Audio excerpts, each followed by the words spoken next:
Welcome to the Salmon Runs YouTube. Enjoy the video. In this video, I will explain how to make chili beans. First, brown 1 pound of ground beef or turkey in a large pot over medium-high heat. Break up the meat as it cooks until it's no longer pink. Once browned, carefully drain any excess fat from the pot. This step is crucial for building a flavorful base and ensures your chili isn't overly greasy. Next, add your chopped onion and garlic to the pot. Now let's build those rich flavors.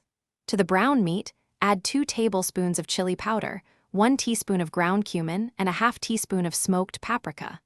Stir these spices into the meat and cook for about 1 minute until fragrant. Then, pour in 1 15-ounce can of tomato sauce, 1 cup of water, and 1 14.5-ounce can of diced tomatoes, including their juices. This liquid base is essential. It's time for the star ingredient, the beans. Rinse and drain 2 15-ounce cans of your preferred beans, like kidney or pinto beans, to remove excess sodium.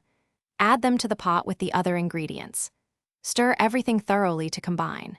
Bring the chili to a gentle simmer, then reduce the heat to low, cover, and let it cook for at least 30 minutes. A longer simmer, up to 2 hours, deepens the flavors beautifully. Before serving, taste your chili and adjust the seasonings with salt and freshly ground black pepper as needed. You might also add a pinch of cayenne pepper for extra heat. Ladle the hot chili into bowls and offer toppings like shredded cheddar cheese, a dollop of sour cream, or fresh cilantro. It's perfect for a cozy meal. Also, remember to check the description below for a link to Little Tree's black ice and other great deals. Enjoy your delicious homemade chili beans. Thanks for watching. Consider subscribing if we helped you.